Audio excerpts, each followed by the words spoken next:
السلام عليكم. وعليكم السلام ورحمة الله.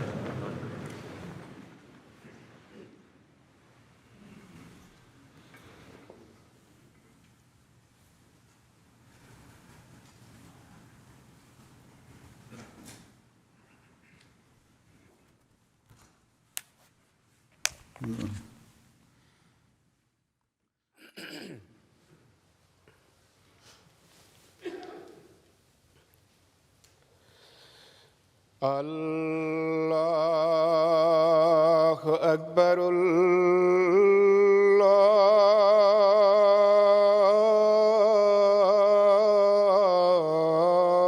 الله أكبر.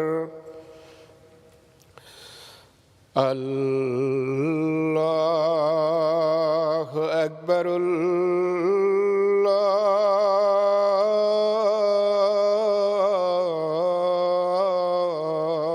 الله أكبر. أشهد أن لا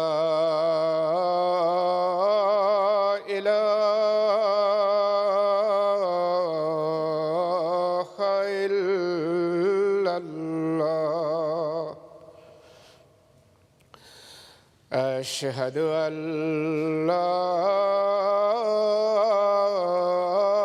إله إلا الله. أشهد أن محمدًا رسول الله.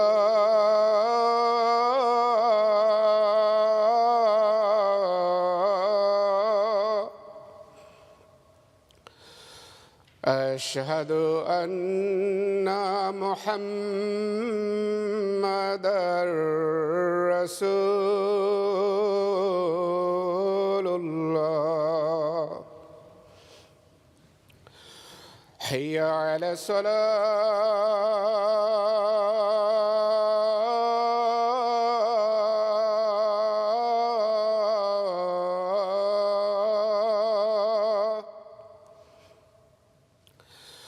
حي على الصلاة.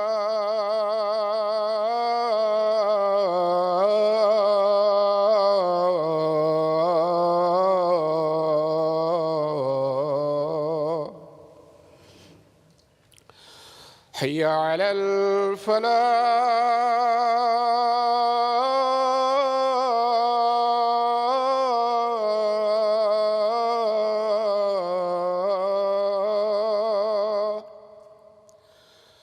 حي على الفلاح.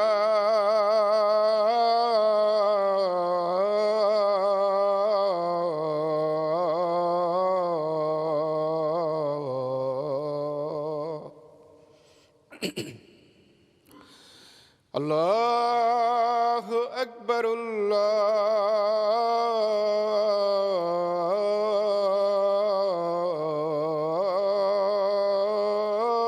الله أكبر. لا إله إلا الله.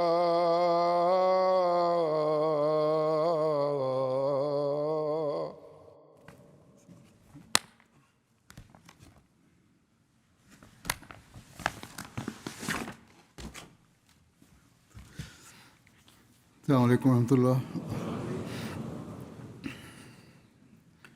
أشهد أن لا إله إلا الله وحده لا شريك له وأشهد أن محمدًا عبده ورسوله. أما بعد فأعوذ بالله من الشيطان الرجيم. بسم الله الرحمن الرحيم. الحمد لله رب العالمين. الرحمن الرحيم. مالك يوم الدين. إياك نعبد وإياك نستعين. اهدنا الصراط المستقيم. صراط الذين أنعمت عليهم غير المغضوب عليهم ولا الضالين الذين ينفقون أموالهم بالليل والنهار سرا وعلانية ولهم أجرهم عند ربهم ولا خوف عليهم ولا هم يحزنون وفي أموالهم حق للسائل والمحروم.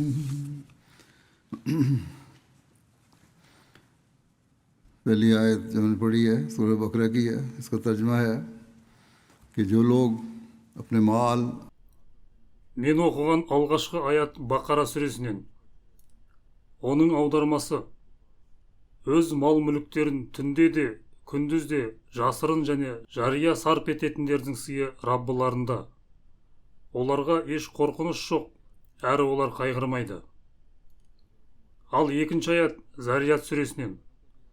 Аллах Тағала олардың мал мүлкінде сұраушылардың да үлесі бар еді, және сұрай алмайтындардың да үлесі бар еді дейді. Бүгін Алла елшісінің саллаллаху алейхи вассалам жомарттығы мен кеңпейілдігіне қатысты өнеге жайында бірнеше риуаяттарды баяндаймын. Бұл риуаяттардан оның мүминдердің назарын осы мәселеге қалай қайта-қайта аударғаны және өзінің іс-әрекеті қандай болғаны айқын көрінеді. Жаңа ғана оқыған аяттарда өздеріңізге айтқанымдай, сондай-ақ көптеген басқа да аяттарда Аллах Тағала адамдардың Алла алдындағы міндеттерінде, адамдар алдындағы міндеттерінде орындауға көңіл бөлуді бұйырған. Діни қажеттіліктерді де, мұқтаж жандардың қажеттіліктерін де өтеуге назар аудартқан. Осы бұйрыққа сәйкес Алла елшісі саллаллаху алейхи вассалам шынайы мүминдерді де осыған көңіл бөлуге шақырды. Ең бастысы өзі үлгі көрсетіп, Аллах Тағаланың бұйрықтарының тәжірибелік бейнесін өнегесі арқылы бізге көрсетті. Демек, бұл оның бір ғана көркем мінез емес еді. Керісінше, оның өмірінің әрбір сәті Құран кәрімге толық сәйкес болатын. Сондықтан Айша бинт Абу Бакр оның көркем мінезі туралы, оның мінезі Құран еді деген. Яғни оның бүкіл ахлағы Құран кәрімнің іліміне толық сәйкес болатын. Сондықтан қандай да бір көркем мінезді алсаңыз да, ол сол қасиеттің ең кемел үлгісі еді. Одан артық үлгі көрсету мүмкін емес. Қалай болғанда да жоғарыда айтқандай, бүгін Алла елшісінің саллаллаху алейхи вассалам жомарттығы мен кеңпейілдігіне қатысты риуаяттарды баяндаймын. Хазіреті Анас ибн Малик радиаллаху анху бұлай баяндайды. Алла елшісі саллаллаху алейхи вассалам: कि अल्लाहुम्मा इन्नी आउज़ु बिका मिनल बुख्ल वल कसल व अर्ज़लिल उमर व अज़ाबिल क़ब्र व फितनतिल महया वल ममात. Уа Алла, мен сараңдықтан, жалқаулықтан, өмірдің ең нашар кезеңіне жетуден, қабір азабынан және өмір мен өлімнің сынағынан өзіңе сыйынамын деп дұға сөздерімен дұға ететін. Сол сияқты осыған қатысты тағы бір дұға бар. Тағы да Анас ибн Маликтен риуаят етіледі. Ол былай дейді: Алла елшісі саллаллаху алейхи вассалам: कि अल्लाहुम्मा इन्नी आउज़ु बिका मिनल हम्मे वल हज़न वल अज्ज़े वल कसल वल जुब्ने वल बुख्ल व ज़लाए दैन व गलबतिर रिजाल. कि ए अल्लाह, मैं तेरी पनाह लेता हूँ. Уа Алла, мен уайым мен қайғыдан, дәрменсіздік пен жалқаулықтан, қорқақтық пен сараңдықтан, қарыздың ауыртпалығынан және адамдардың үстемдігінен өзіңе сыйынамын деп дұға оқитын. Сол сияқты Алла жолында жұмсау және адамдарға көмектесу жөнінде Алла елшісі саллаллаху алейхи вассалам мүминдерге мынадай да насихат айтқан. Хазіреті Асма бинт Абу Бакр радиаллаху анха былай баяндайды: Алла елшісі саллаллаху алейхи вассалам маған: қапшығыңның аузын байлап қойма, әйтпесе саған да берілмей қалады деді.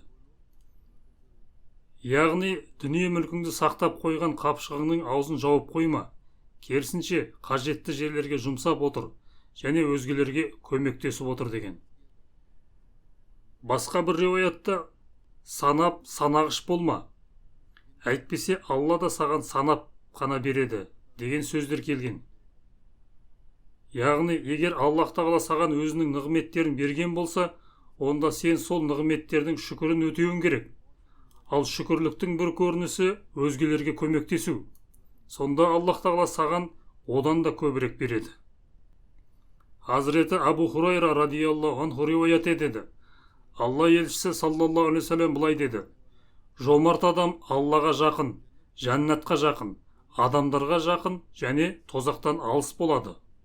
Ал сараң адам Алладан алыс, жәннаттан алыс, адамдардан алыс және тозаққа жақын болады.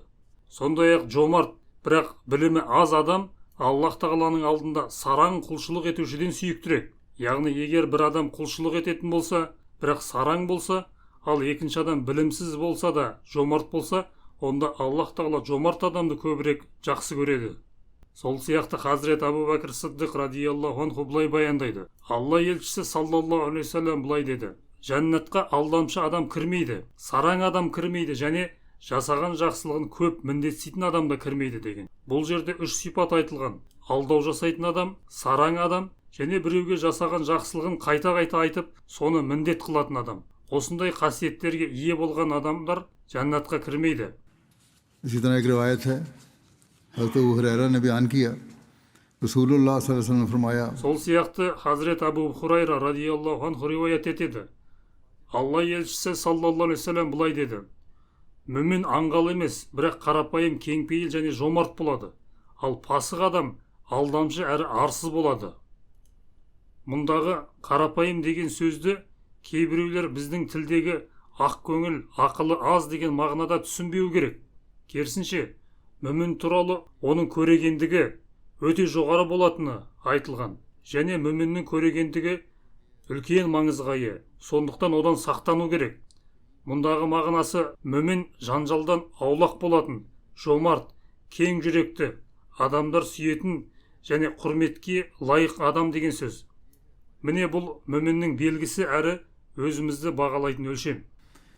एक रिवायत में मुतरफ Бір риуаятта Мутариф ибн Абдулла әкесінен былай деп риуаят етеді: мен Алла елшісінің саллаллаху алейхи вассалам қасына келгенімде, ол Әл-Хакумут Такасур сүресін оқып отыр екен. Сонда ол: адам баласы менің малым дейді деді. Яғни адам, әсіресе дәулетті адам, бұл менің малым деп айта береді. Сонда Алла елшісі саллаллаху алейхи вассалам: уа адам баласы, сенің малың шын мәнінде жеп тауысып қойғаның, киіп тоздырғаның немесе садақа беріп алдыңа жібергенің ғана деді. Демек, адамның ең жақсы амалы өзі Алла жолында жұмсаған малы. Ал одан да жақсысы садақа етіп Алланың құзырына алдын ала жіберген малы. Яғни Алланың құлдарының ақысын өтеу үшін және оның жолында жұмсаған дүниесі. Сол мал саған ақыретте еселеніп қайтарылады. Сондықтан Аллах тағала аятта: оларға қорқыныш болмайды, әрі олар қайғырмайды деген. Өйткені олардың жасаған құрбандықтары, жомарттықтары және өз малдарын басқаларға жұмсауы ақыретте өздеріне қайтып келеді. Сондай-ақ Абдулла ибн Масхуд радиаллаху анху былай дейді: Алла елшісі саллаллаху алейхи вассалам: тек екі нәрседе ғана қызғануға болады. Біріншісі, Алла мал берген әрі оны орынды және жомарттықпен жұмсауға күш қуат берген адам. Екіншісі, Алла даналық берген адам, ол сол даналыққа сай үкім шығарады, соған сай амал етеді және оны өзгелерге де үйретеді деген. Содан кейін бірде насихат айта отырып, Алла елшісі саллаллаху алейхи вассалам былай деді. Абу Умама риуаят етеді. Алла елшісі саллаллаху алейхи вассалам: уа адам баласы, қажеттілігінен артық малыңды жұмсауың сен үшін жақсырақ, ал оны ұстап қалуың сен үшін жаман. Ал өз қажеттілігің үшін қалдырған малың үшін саған кінә тағылмайды. жұмсауды өз қамқорлығындағы адамдардан баста. Жоғарғы қол төменгі қолдан жақсырақ деді. Яғни Аллах Тағала саған берген мал-мүліктің өз қажеттіліктеріңді өтеуге жететін бөлігін пайдалануың орынды. Бірақ одан артық дүние болса, оны Алла жолында жұмсағаның жақсырақ. Сондай-ақ жұмсауда ең алдымен сенің қарауыңдағы адамдардың, балаларыңның, жұбайыңның, мұқтаж туыстарыңның және қамқорлығы саған жүктелген жандардың ақысы бар. Олар сенің малыңнан көмек алуға ең бірінші лайық адамдар. Сол сияқты Абдулла ибн Масғуд былай дейді: Алла елшісі саллаллаху алейхи уассалам, сендердің араларында кім өз мұрагерінің малын өз малынан артық жақсы көреді деп сұрады. Яғни, кім өзінен кейін мұрагеріне қалдырылатын дүниесін өз қолындағы малынан артық көреді? Адамдар: уа Алланың елшісі саллаллаху алейхи вассалам, арамызда өз малын көбірек жақсы көрмейтін ешкім жоқ деді. Сонда Алла елшісі саллаллаху алейхи вассалам: ендеше адамның шын мәніндегі малы алдын ала жібергені, ал мұрагерінің малы артында қалдырылғаны деді. Яғни адамның Алла жолында жұмсағаны, кедей-кепшікке көмектескені және игі істерде жұмсаған дүниесі оның өзіне тиесілі нағыз байлығы. Өйткені ол үшін ақыретте сауап алады. Ал артында қалған дүние мұрагерінің үлесіне өтеді. Сондықтан Аллах Тағала Құран кәрімде айтқандай, мұндай адамдар үшін қорқыныш та болмайды және олар қайғырмайды. Алла елшісінің саллаллаху алейхи уассалам мал мүлкін жомарттықпен жұмсауы және Аллах Тағалаға толық тәуекел етуі туралы Абдулла ибн Масғуд былай баяндайды: бірде Алла елшісі саллаллаху алейхи уассалам Билал ибн Рабахтың жанына келді. Оның қасында бір үйінді құрма жатқан еді. Алла елшісі саллаллаху алейхи уассалам: уа Билал, бұл не деп сұрады. Хазірет Билал: уа Алланың елшісі саллаллаху алейхи уассалам, мұны сіз және сіздің қонақтарыңыз үшін жинап қойған едім деп жауап берді. Сонда Алла елшісі саллаллаху алейхи уассалам: осы жиналған қордың үстіне тозақтың ыстық жалыны келіп түсуінен қорықпайсың ба деді. Содан кейін ол Билалға: уа Билал, жұмсай бер және аршының иесі бар кезде кедейлік пен мұқтаждықтан қорықпа деп насихат айтты. Алла елшісінің саллаллаху алейхи вассалам өз өнегесінің тағы бір мысал Айша бинт Абу Бакр былай баяндайды: бірде ол бір ешкі сойдырып, оның етінің көп бөлігін кедейлерге таратып берді де, аз ғана бөлігін үйде жеу үшін қалдырды. Кейін Алла елшісі саллаллаху алейхи вассалам: қанша ет қалды деп сұрады. Хазірет Айша: тек бір жілігі ғана қалды деп жауап берді. Мұны естіген Алла елшісі саллаллаху алейхи вассалам: жоқ, керісінше, сол жіліктен басқа барлығы қалды деді. Яғни таратылып берілген еттің бәрі Алланың алдында сақталып қалды, ал өздеріне қалдырылған бөлігі ғана уақытша пайдаланатын дүние еді. Өйткені ақыретте адамға пайда беретін нәрсе оның Алла жолында жұмсаған дүниесі. हज़रत मुआविया ने खिताब करते हुए कहा कि मैंने नबी करीम सल्लल्लाहु अलैहि वसल्लम को ये फरमाते हुए सुना. Сол сияқты Муавия ибн Абу Суфиян былай дейді: мен Алла елшісінің саллаллаху алейхи вассалам, мен тек үйлестірушімін, ал беруші Алла дегенін естідім дейді. Жомарттық пен кеңпейілді қасиеті Алла елшісінің саллаллаху алейхи вассалам бойында пайғамбарлыққа дейін де ең жоғары дәрежеде болған. Бұған оның ардақты жары Хадиша бинт Хуайлид куәлік берген. Алғашқы уахи түскен кезде Алла елшісі саллаллаху алейхи вассалам қобалжып үйіне келгенде, Хазіреті Хадиша оған: қорықпаңыз, Аллаға ант етемін, Алла сізді ешқашан қор етпейді, сіз туыстық байланысты сақтайсыз, әлсіздердің жүгін көтересіз, адамдар ұмыта бастаған ізгі істерді жасайсыз, қонақ күтіп шынайы қиындыққа ұшырағандарға көмек көрсетесіз деген еді. Сол сияқты тағы бір риуаятта Абу Саид әл-Худри былай баяндайды: Алла елшісі саллаллаху алейхи вассалам: мүмінде екі қасиет ешқашан бірге болмайды, сараңдық пен жаман мінез деді. Яғни шынайы мүмінде сараңдық та, көргенсіздік пен жаман мінез де болмайды. Бұл да адамның өзін өзі тексеру үшін берілген бір өлшем. Содан кейін сараңдықтан сақтануға шақыра отырып, Алла елшісі саллаллаху алейхи вассалам былай деді. Джабир ибн Абдуллах риуаят етеді: Алла елшісі саллаллаху алейхи вассалам: зұлымдықтан сақтаныңдар, өйткені зұлымдық қиямет күні қараңғылықтарға айналады. Сондай-ақ сараңдық пен ашкөздіктен сақтаныңдар, расында сараңдық сендерден бұрынғыларды құрдымға жіберді. Ол оларды адамдардың қанын төгуге және харам нәрселерді халал етуге итермеледі деді. हज़रत अबू हुरैरा ने बयान किया, रसूलुल्लाह सल्लल्लाहु अलैहि वसल्लम ने फरमाया, Hazret Абу Хурайра былай баяндайды.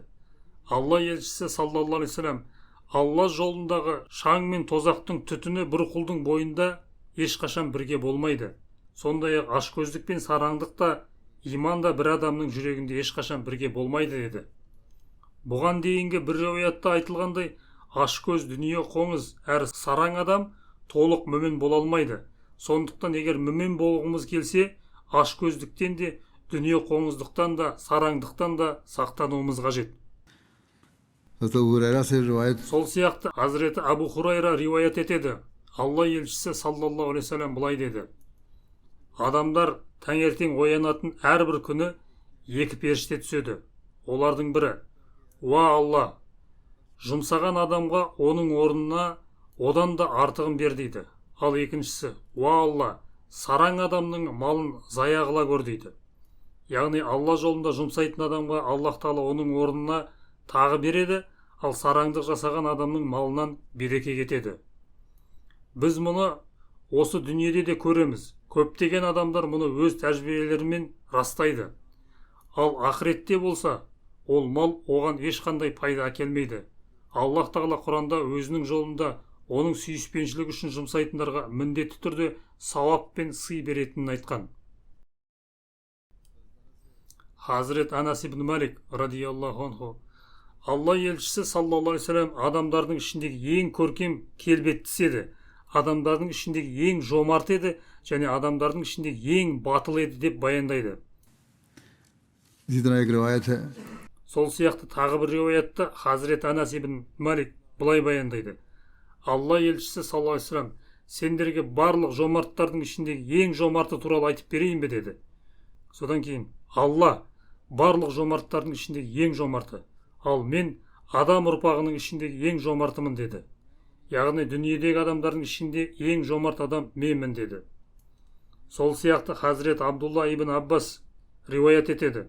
Алла елшісі саллаллаху алейхи вассалам жақсылық жасауда барлық адамдардан да жомарт болатын. Әсіресе Рамазан айында оның жомарттығы бұрынғыдан да арта түсетін. Жәбірейіл алейхиссалам жыл сайын Рамазан айында келіп, ай аяқталғанға дейін онымен бірге болатын. Алла елшісі саллаллаху алейхи вассалам оған Құранды оқып беретін. Жәбірейіл алейхиссалам келген кезде Алла елшісі саллаллаху алейхи вассалам жақсылық жасауда екпінді желден де жомарт болатын. Яғни ол жақсылық пен қайырымдылықты қатты дауыл соққандай қарқынмен тарататын. Осы мәселені Хазірет уәделенген реформатор бір хутбасында былай түсіндіреді. Алла елшісі саллаллаху алейхи вассалам жомарттық танытқанда шегіне жететін. Сахабалардың айтуынша әсіресе Рамазан күндерінде оның жомарттығы қатты соққан дауыл секілді болатын. Бірақ сонымен қатар оның өмірінде ысырап етпеңдер деген Құрандық қағида да толық көрініс тапқан еді. Яғни ол жомарт болатын, бірақ жомарттықты орынсыз шашпалыққа айналдырмайтын әрі дүниені қажетсіз жерге жұмсамайтын. Өйткені Аллах Тағала ысырапшылдыққа тыйым салған. क्योंकि लेकिन उसकी सखावत मौका माल के हिसाब से नहीं होती थी, बेसोचे समझे होती थी, क्योंकि वो हलवाई की दुकान पर दादाजी की फातिहा वाली सखावत थी। ये मुहावरा है, अपना माल कोई नहीं, बाप के माल पर उसका क्या हक था कि उसे तकसीम कर देता। आजमताई के बारे में आता है, Хазірет уәделенген реформатор әрі қарай былай дейді. Хатимтай жомарт ретінде танылғанымен оның жомарттығы әрдайым орынды бола бермейтін. Оның жомарттығы көбіне ойланбастан жасалатын. Мысалы, бір оқиғада ол 3 қонақ үшін 3 түйе сойып жібереді. Қонақтар: біз 3-еуміз ғана ғой, 1 түйе жетеді дегенде, ол қалған 2-еуі артық болып қалмасын деп 3 түйені де құрбан етеді. Алайда бұл өз малы емес, әкесінің малы болатын. Сондықтан мұндай жомарттықтың бір бөлігі орынсыз жұмсалуға жататын. Ал Алла елшісі саллаллаху алейхи вассалам туралы айтсақ, оның қолына келген мал өзіне тиесілі еді және ол Құранның нұсқауына сай оны әрдайым орын мен жағдайға қарай жұмсайтын. Сондықтан хадистердегі тартынбай жұмсаңдар деген сөздің мағынасы орын мен жағдайды ескеріп жұмсау. Егер Алла жолында қажетті жерге жұмсап жатсаңдар, онда ешқандай күмәнданбаңдар және тартынбаңдар.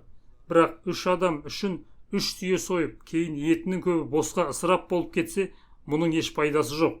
Сондықтан мал-мүлікті әрдайым жағдайға қарай жұмсау керек. Егер адам Аллах Тағаланың жолында және орынды түрде жұмсайтын болса, онда еш алаңдамау керек. Өйткені Аллах Тағала аятта уәде еткендей, мұндай адамдарға қорқыныш та болмайды, қайғы да болмайды. Қалай болғанда да Хазірет уәделенген реформатор былай дейді: бір жағынан Алла елшісі саллаллаху алейхи вассалам соншалықты жомарт еді. Сахабалар оның Рамазан айындағы жомарттығын екпінді дауылға теңейтін. Бірақ екінші жағынан ол әр нәрсені ойланып, даналықпен және орнымен жұмсайтын. Хазірет Абдулла ибн Омар риуаят етеді. Алла елшісі саллаллаху алейхи вассалам: егер менің қолымда Тихама тауларының, яғни Арабияның жағалауындағы тау жоталарының көлеміндей алтын болса, мен оның барлығын сендердің араларында таратып берер едім. Сонда сендер мені өтірікші де, сараң да деп таппас едіңдер деді. Хазірет Абу Зар әл-Ғифари былай баяндайды: мен Алла елшісімен саллаллаху алейхи вассалам бірге Мәдинаның ашық даласында келе жатқан едім. Бір кезде алдымыздан Ухуд тауы көрінді. Сонда Алла елшісі саллаллаху алейхи вассалам: уа Абу Зар деді. Ләббайк уа Алла елшісі саллаллаху алейхи вассалам дедім. Ол: менің қасымда Ухуд тауының көлеміндей алтын болып, одан кейін 3-ші түн өтіп кетсе де, оның 1 динарын өзімде қалдыруым маған ұнамайды. Тек қарызымды өтеу үшін сақтап қойған азғана бөлігінен басқа. Қалғанының бәрін Алланың құлдарына оң жағыма, сол жағыма және артымдағы адамдарға таратып берер едім деді. Содан кейін тағы: дүниесі көп адамдар қиямет күні кедей болады деді. Яғни мал мүлкін жинап, мұқтаждар мен кедейлерге жұмсамайтын байлар қиямет күні нағыз мұқтаж күйде болады. Бірақ малын оң жағына, сол жағына және артынан таратып, Алланың жолында жұмсайтындар бұған жатпайды. Кейін Алла елшісі саллаллаху алейхи вассалам: мұндай адамдар өте аз деді. Яғни бай бола тұра сараңдық жасамай, Алла жолында қорықпай жұмсайтын мүминдер өте аз. Аллах Тағала мұндай адамдарды одан сайын нығметтермен жарылқай береді. Хазірет Анас ибн Малик риуаят етеді: бір адам Алла елшісінен саллаллаху алейхи вассалам 2 таудың арасын толтырған қойларды сұрады. Алла елшісі саллаллаху алейхи вассалам олардың барлығын оған берді. Сонда әлгі адам өз қауымына барып: уа халқым, исламды қабылдаңдар. Аллаға ант етемін, Мұхаммед саллаллаху алейхи вассалам кедейліктен қорықпайтын адамдай береді деді.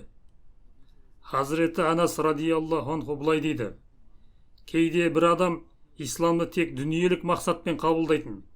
Бірақ исламды қабылдағаннан кейін ислам оған бүкіл дүние мен ондағы барлық нәрседен де сүйіктірек болып кететін. Хазіреті Анас ибн Малик радиаллаху анху тағы: Алла елшісі саллаллаху алейхи вассалам ертеңгі күн үшін еш нәрсе сақтап қоймайтын дейді. Ал Хазірет Утба ибн Харис былай баяндайды: Алла елшісі саллаллаху алейхи вассалам бізге екінті намазын оқытып берді. Содан кейін тез арада үйіне кіріп кетті де көп ұзамай қайта шықты. Риуаят етуші айтады: мен немесе басқа біреу оның себебін сұрадық. Сонда Алла елшісі саллаллаху алейхи вассалам: үйде садақа малының ішінен бір кесек алтын қалып қойғаны есіме түсті. Оның түні бойы менің қасымда жатқанын қаламадым. Сондықтан оны таратып бердім деді. Хазірет Салама былай дейді: Алла елшісі саллаллаху алейхи вассалам менің жаныма келді. Оның жүзінің түсі өзгеріп тұрған еді. Мен мұны қандай да бір ауырсыну немесе сырқаттың әсері шығар деп ойладым. Сондықтан, уа Алла елшісі саллаллаху алейхи вассалам, жүзіңіздің түсі өзгеріп тұрғанын көріп тұрмын. Бұған қандай да бір жайсыздық себеп болды ма деп сұрадым. Ол, жоқ, бұл біздің қолымызға кешке қарай келген 7 динардың кесірінен. Түн өтіп кетті, ал біз оларды жұмсамадық. Мен оларды төсектің бір бұрышына ұмытып кетіппін. Кейін есіме түскенде қатты алаңдадым деді. Хазрет Уқба ибн Харис риуаят етеді. Мен Мәдинада Алла елшісінің саллаллаху алейхи вассалам артында екінді намазын оқыдым. Намаздан кейін ол сәлем берді де, дереу орнынан тұрып, адамдардың арасынан асығыс өтіп, ардақты жұбайларының бөлмелеріне қарай беттеді. Оның бұл асығыстығына адамдар таң қалды. Біраздан соң ол қайта шығып келді де, олардың таңырқап тұрғанын байқап, маған тиесілі біршама алтын бар еді. Сол есіме түсіп кетті. Оның мені Алланы еске алудан алаңдатқанын қаламадым. Сондықтан оны таратып беруді бұйырдым деді. Хазрет уәделенген Мәсих алейхиссалам, Алла елшісінің саллаллаху алейхи вассалам жағдайы сондай еді. Қолына не түссе де оны жомарттықпен таратып беретін. Бірде оның үйіне бір алтын теңге қалған еді. Ол оны да алып таратып жіберді дейді. Осы оқиғаға тоқтала отырып, Хазіреті уәделенген реформатор радиаллаху анху бір жерде былай жазады. Бірде садақа ретінде біраз ақша келді. Оны таратып жатқан кезде бір динар бір бұрышқа түсіп кетіп, Алла елшісінің саллаллаху алейхи вассалам оны көтеру есіне түспей қалды.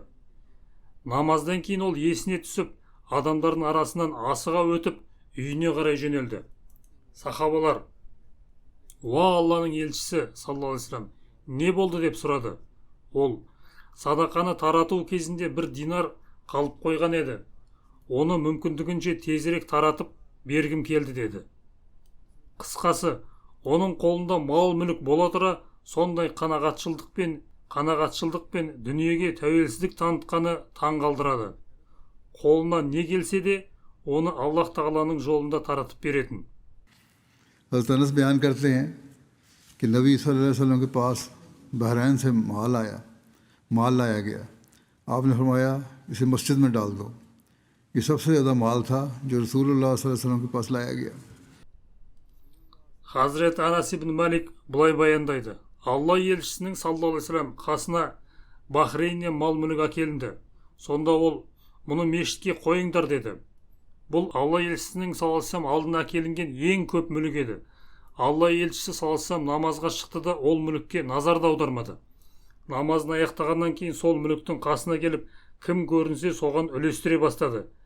Осы кезде Хазіреті Аббас ибн Абдул Муталиб келіп, уа Алла елшісі саллаллаху алейхи вассалам, маған да беріңізші, өйткені Бәдір күні мен өзімнің де Хазірет Ақил ибн Абу Талибтің де төлемін өтеген едім деді. Сонда Алла елшісі саллаллаху алейхи вассалам, онда ал деді. Ол екі қолымен толтыра алып, киіміне жинады да көтермек болды, бірақ көтере алмады. Сонда, уа Алла елшісі саллаллаху алейхи вассалам, біреуге бұйырып, мұны маған көтертіп жіберіңізші деді. Алла елшісі саллаллаху алейхи вассалам, жоқ, болмайды деді. Ол, онда өзіңіз көтеріп менің үстіме қойып беріңізші деді.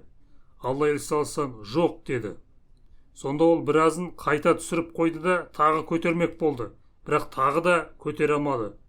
Сосын тағы да көмек сұрады, бірақ Алла елшісі саллаллаху алейхи вассалам тағы да келіспеді. Ақырында ол тағы біразын қалдырып, қалған иығына артып алып кетіп қалды. Ол кеткеннен кейін Алла елшісі саллаллаху алейхи вассалам оны көзден таса болғанға дейін ұзақ қарап тұрды. Әрдайым сахабалардың ұстамдылыққа тәрбиелейтін. Беремін, бірақ шамаларыңа қарай алыңдар, қажет мөлшерден артық алмаңдар деген өнеге осында көрінеді. Бұл жақын туыс болса да өлшем мен тепе-теңдік сақталуы керек еді.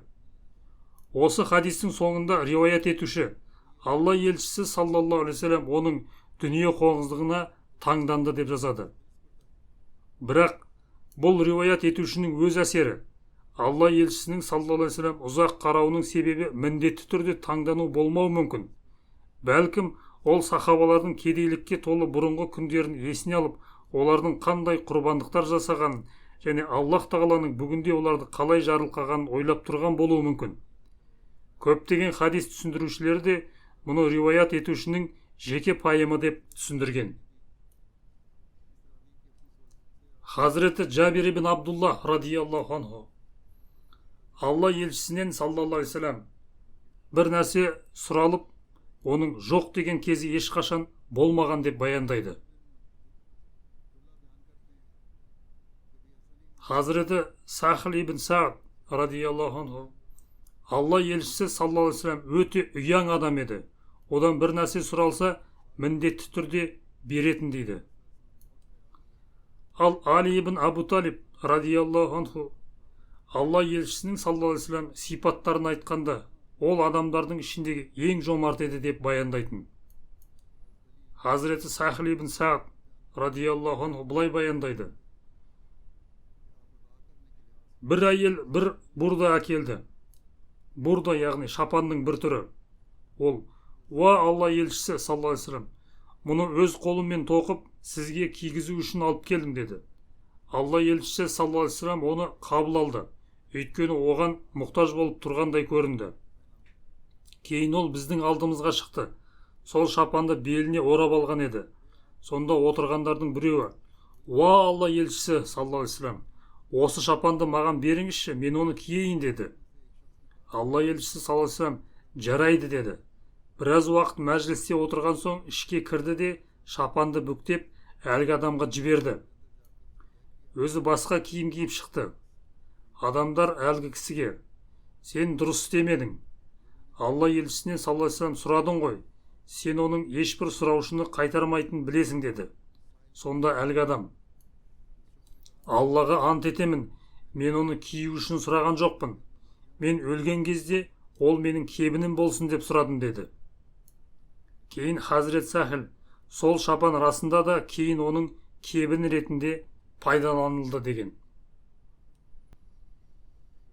Басқа бір риуаятта Хазіреті Мисуар ибн Махрама былай баяндайды. Алла елшісі саллаллаху алейхи вассалам бірнеше қаба шапан үлестірді. Бірақ Хазіреті Махрама ибн Науфалға ештеңе бермеді. Сонда Махрама ұлына, балам, менімен бірге жүр, Алла елшісіне саллаллаху алейхи вассалам барайық деді. Біз бірге бардық. Әкесі оған, ішке кір де Алла елшісін саллаллаху алейхи вассалам шақырып кел деді. Мен кіріп әкемнің келгенін хабарладым. Алла елшісі саллаллаху алейхи вассалам сыртқа шықты. Қолында бір шапан бар еді. Ол, мен мұны сен үшін сақтап қойған едім деді. Яғни сен реніш білдіруге келген екенсің ғой.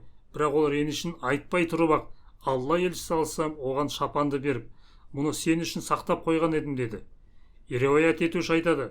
Содан кейін Алла елшісі саллаллаху алейхи вассалам Махрамаға қарап, міне бұл сен үшін деді. Махрама бұған қатты қуанды. Басқа риуаятта Алла елшісі саллаллаху алейхи вассалам Махраманың дауысын танып, өзі сыртқа шыққан айтылады. Қолындағы шапанды көрсетіп, оның жақсы қасиеттерін айтып, мұны сен үшін сақтап қойған едім деп қайта-қайта айтқан. Хазірет Анас ибн Малик радиаллаху анху риуаят етеді. Мен Алла елшісімен саллаллаху алейхи вассалам бірге келе жатқан едім. Оның үстінде жиектері кедір бұдыр нажрандық шапан болатын. Бір бадауи келіп шапанды қатты тартып жіберді. Мен Алла елшісінің саллаллаху алейхи вассалам мойнына қарадым. Шапанның қатты тартылуынан оның мойнында із қалып қойған еді. Кейін әлгі бадауи, әй Мұхаммед, қасыңдағы Алланың малынан маған да бұйыр деді. Сонда Алла елшісі саллаллаху алейхи вассалам оған бұрылып қарады да күлімсіреді. Содан кейін оған бір нәрсе беруді бұйырды. Бұл оқиғаның егжей-тегжейі бір жерде былай баяндалған. Хазіреті Абу Хурайра радиаллаху анху былай дейді. Алла елшісі саллаллаху алейхи вассалам бізбен бірге отырып әңгімелесетін. Кейін орнынан тұрған кезде біз де тұратынбыз. Ол өз жұбайларының бірінің үйіне кіріп кеткенше бірге жүретінбіз. Бір күні Алла елшісі саллаллаху алейхи вассалам бізбен сөйлесіп отырды. Кейін ол орнынан тұрған кезде біз де тұрдық. Сол кезде бір бәдәуидің Алла елшісін саллаллаху алейхи вассалам шапанынан тартып қалғанын көрдік. ол шапанды қатты тартқандықтан Алла елшісінің саллаллаху алейхи вассалам мойны қызарып кетті. Хазірет Абу Хурайра былай дейді: Алла елшісінің саллаллаху алейхи вассалам үстіндегі шапанның матасы тым қатты еді. Кейін Алла елшісі саллаллаху алейхи вассалам оған бұрылғанда әлгі бәдәуи: менің мына 2 түйеме жүк арттырып беріңіз. Өйткені сіз өз малыңыздан да, әкеңіздің малынан да беріп тұрған жоқсыз деп бұл сөзді өте дөрекі түрде айтты. Риуаят етуші былай дейді: сонда Алла елшісі саллаллаху алейхи вассалам: жоқ, әрі мен Алладан кешірім тілеймін. Жоқ, әрі мен Алладан кешірім тілеймін. Жоқ, әрі мен Алладан кешірім тілеймін деді. Сонымен бірге истихфар айтып тұрды. Сосын: сен мені шапанымнан тартып мойныма жарақат салғаның үшін құнын өтемейінше саған ештеңе бермеймін деді. Әлгі бәдәуи әр жолы: Аллаға ант етемін, мен ешқандай өтемақы бермеймін деп жауап беретін. Әлгі бәдәуи әр жолы: Аллаға ант етемін, мен ешқандай өтемақы бермеймін деп жауап беретін. Ол: жоқ, мен ештеңе төлемеймін, өйткені сіз жамандыққа жамандықпен жауап бермейсіз деді. Яғни ол: мен жамандық жасадым, бірақ сіз жамандықпен жауап бермейсіз ғой, сондықтан менен өтемақы сұрамайсыз деген айласын қолданды. Сонда Алла елшісі саллаллаху алейхи вассалам күліп жіберді. Кейін Алла елшісі саллаллаху алейхи вассалам Хазіреті Омар ибн әл-Хаттабқа оның 2 түйесіне біріне арпа, екіншісіне құрма артыңдар деп бұйырды. Осылайша Алла елшісі саллаллаху алейхи вассалам оған тек мал беріп қана қоймай, оның жасаған әдепсіздігін де кешіріп жіберді. Хазіреті Жабир ибн Абдулла былай баяндайды: Алла елшісі саллаллаху алейхи вассалам: егер бізге Бахрейннің малы келсе, мен саған мынадай және мынадай етіп беремін деді. Мұны айтқанда 2 қолын біріктіріп көрсетті. Алайда Бахрейннің малы келмей тұрып, Алла елшісі саллаллаху алейхи вассалам қайтыс болды. Кейін бұл мал Хазірет Абу Бәкір ас-Сиддиқтың қолына түсті. Ол жаршыға: кімнің Алла елшісі саллаллаху алейхи вассалам алдында уәдесі немесе қарызы болса келсін деп жариялауды бұйырды. Сонда мен орнымнан тұрып: Алла елшісі саллаллаху алейхи вассалам маған: егер Бахрейннің малы келсе, саған мынадай және мынадай етіп беремін деген еді дедім. Сонда Хазірет Абу Бәкір 2 қолын толтыра ақша салды да: мұны санап көр деді. Мен санасам 500 дирхам шықты. Сонда ол: енді бұдан 2 есе артық тағы ал деді. Бұл Бахрейннен келген мүлікті жіберген Хазіреті Тальха ибн Хадрами еді. Алла елшісі саллаллаху алейхи вассалам оны Бахрейнге әкім етіп тағайындаған болатын. Және Алла елшісі саллаллаху алейхи вассалам қайтыс болғаннан кейін де ол осы қызметте қала берді. Харун ибн Рияб былай баяндайды: бірде Алла елшісінің саллаллаху алейхи вассалам қолына 70 000 дирхам келді. Бұл оның алдына келген ең көп дүние еді. Сол ақша бір төсеніштің үстінде қойылды. Кейін Алла елшісі саллаллаху алейхи вассалам оны тарату үшін орнынан тұрды. Қайыр сұрап келген әрбір адамға беріп отырды.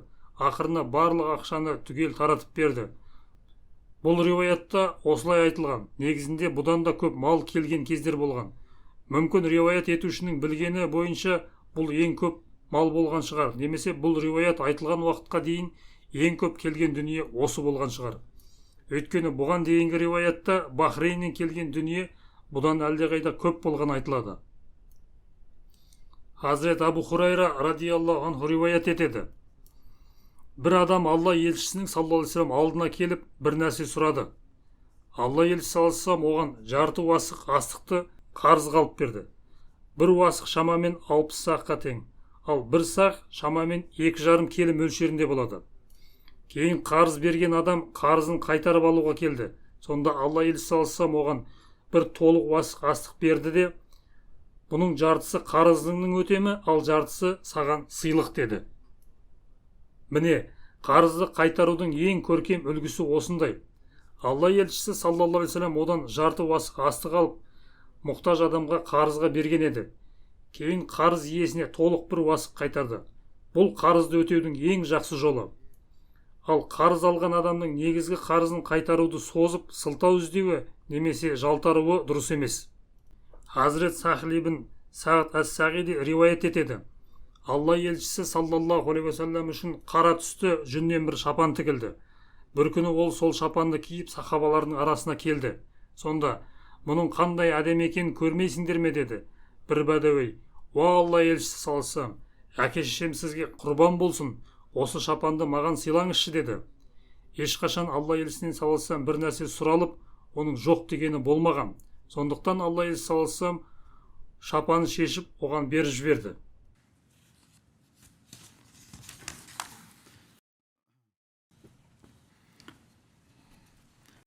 Тағы бір өте көркем риуаятта Хазіреті Абдулла ибн Омар былай баяндайды. Алла елшісі саллаллаху бір киім сатушыдан 4 дирхамға көйлек сатып алды. Сол көйлекті киіп сыртқа шыққанда ансарлардың біреуі: уа Алланың елшісі саллаллаху, осы көйлекті маған кигізіңіз, Аллах тағала сізге жәннат киімін кигізсін деді. Сонда алла елшісі саллаллаху көйлекті шешіп оған берді. Кейін қайтадан сатушыға барып, тағы 4 дирхамға басқа көйлек сатып алды. Оның қолында 2 дирхам қалды. Өйткені бастапқыда 10 дирхамы болған. 4-іне бірінші көйлекті, 4-іне екінші көйлекті алған еді. Қайтып келе жатқан жолда ол жылап тұрған бір күңді көрді. Оның неге жылап тұрғанын сұрады. Қыз: уа алла елшісі саллаллаху, үйдегілер маған 2 дирхам беріп, ұн сатып әкелуді тапсырған еді. Бірақ ол ақшаны жоғалтып алдым деді. Сонда алла елшісі саллаллаху өзінде қалған 2 дирхамды оған берді. Қыз кетіп бара жатып қайта жылай бастады. Алла елшісі саллаллаху одан тағы неге жылап тұрғанын сұрады. Қыз: енді кешіккенім үшін олар мені ұрады деп қорқамын деді. Сонда алла елшісі саллаллаху оның үйіне бірге барды. Үйдің адамдарына сәлем берді. Олар оның дауысын таныды, бірақ жауап бермеді. Ол екінші рет сәлем берді, тағы да үндемеді. Үшінші рет сәлем бергенде ғана жауап қайтарды. Сонда алла елшісі саллаллаху бірінші сәлемді естімедіңдер ме деп сұрады. Олар: естідік уа алла елшісі саллаллаху, бірақ сіздің бізге қайта-қайта сәлем беруіңізді қалап жауап бермедік деді. Бұл сахабалардың алла елшісіне саллаллаху деген сүйіспеншілік еді. Кейін олар: уа алла елшісі саллаллаху, әке шешеміз сізге құрбан болсын, мұнда қандай шаруамен келдіңіз деп сұрады. Алла елшісі саллаллаху: бұл қыз сендер оны ұрады деп қорқып тұр деді. Сонда күңнің иесі: уа алла елшісі саллаллаху, сіздің осы қыз үшін арнайы келуіңіздің құрметіне мен оны алла разылығы үшін азат еттім деді. Сонда алла елшісі саллаллаху оған жақсылық пен жәннаттың сүйінші хабарын берді. Алла осы 10 дирхамға қандай үлкен береке берді. Сол ақша арқылы Аллах тағала өз пайғамбарына саллаллаху көйлек кигізді. Бір ансарға да көйлек кигізді және бір күңнің азат етілуіне де себеп қылды деді. Хазіреті Осман ибн Аффан радиаллаху анху алла елшісіне саллаллаху алейхи сый ретінде бір шоқ жүзім әкеліп берді. Кейбір риуаяттарда бұл бір шоқ құрма болған айтылады. Бір жерде жүзім, бір жерде құрма деп келгенімен, қалай болғанда да бұл ерекше бір жеміс шоғы болғанға ұқсайды. Сол кезде бір қайыршы келді. Алла елшісі саллаллаху әлгі шоқты оған беріп жіберді. Кейін Хазіреті Осман оны әлгі қайыршыдан 1 дирхамға сатып алып, қайтадан алла елшісіне саллаллаху сыйлады. Біраздан соң әлгі қайыршы тағы келді. Алла елшісі саллаллаху оны тағы да соған берді. Осы жағдай 3 рет қайталанды. Хазірет Осман сатып алып алла елшісіне саллаллаху сыйлайтын, ал әлгі адам қайта келіп сұрайтын. Сонда алла елшісі саллаллаху оны тағы да соған беретін. Ақырында алла елшісі саллаллаху әлгі адамға жұмсақ түрде: әй пәленше, сен шынымен қайыршысың ба, әлде саудагерсің бе деді. Яғни сен сұраушы болып келген сияқтысың, бірақ осылайша дирхам тауып сауда жасап жүрсің ғой деген мағынада айтты. Алла елшісі саллаллаху оны қайтарған жоқ, бірақ өте даналықпен бұл ісінің дұрыс емес екенін түсіндірді. अब्दुल्ला बिन सलाम बयान करते हैं Хазіреті Абдулла ибн Салам былай баяндайды. Аллах тағала Заид ибн Саанаға тура жолды нәсіп еткісі келген кезде ол былай деді: мен Мұхаммедтің саллаллаху жүзінен пайғамбарлықтың барлық белгілерін көрдім. Тек 2 белгісінің бар жоғын әлі анықтай алмаған едім. Біріншісі, бұл пайғамбардың сабыры оның ашуынан үстем болады. Екіншісі, оған қаншалықты дөрекілік жасалса, соншалықты оның сабыры мен байсалдылығы арта түседі. Мен осы 2 белгіні сынайтын мүмкіндік іздеп жүрдім.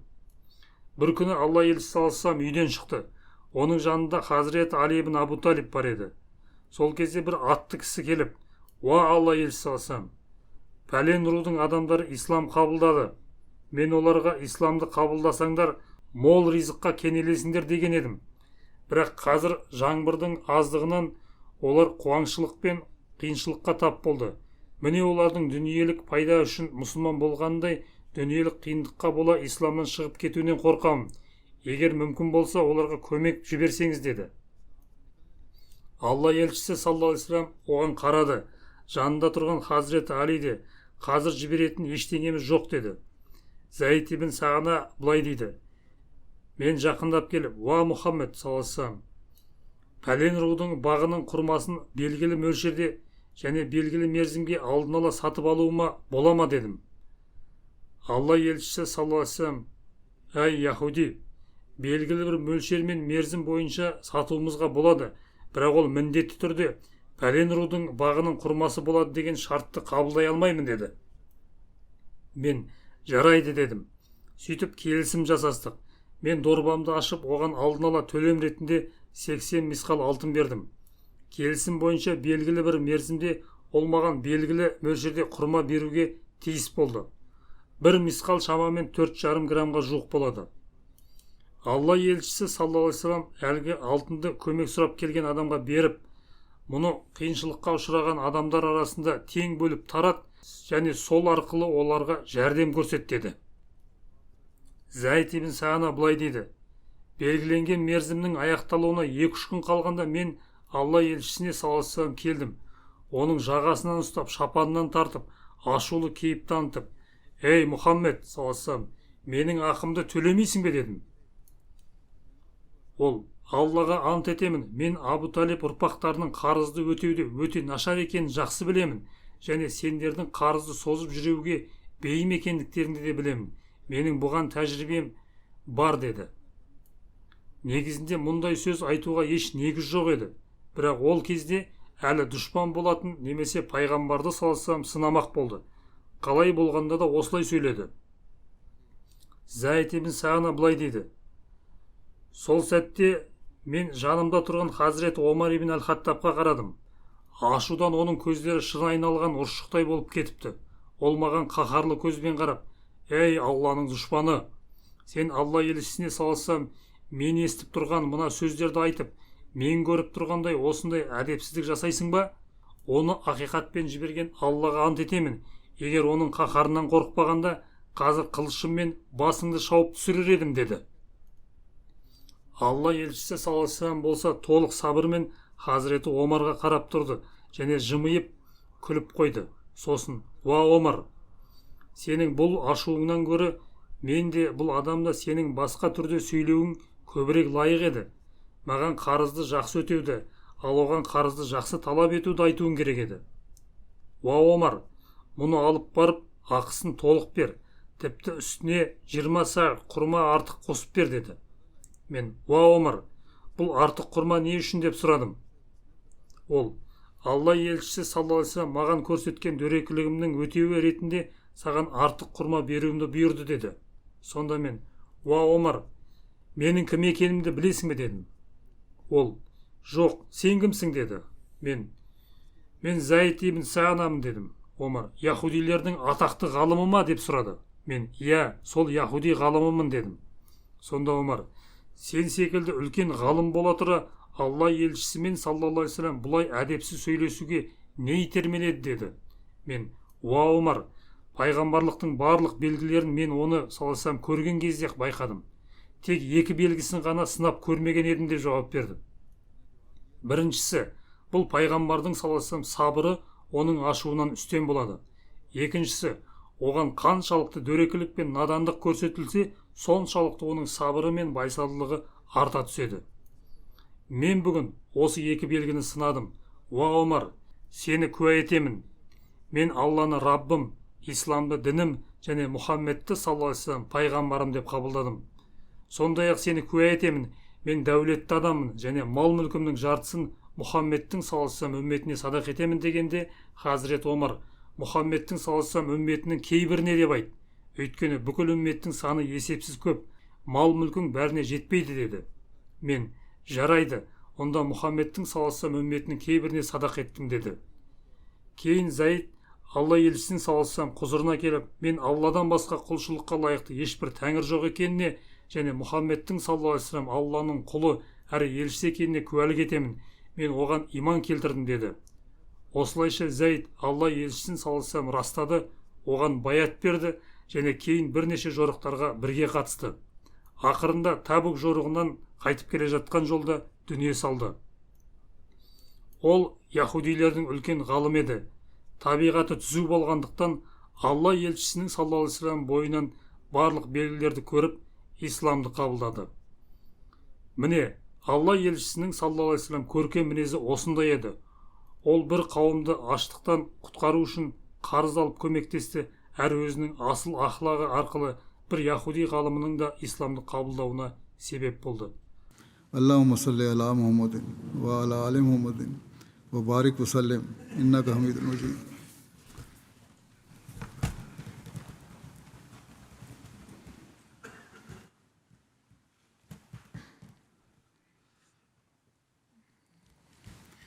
الحمد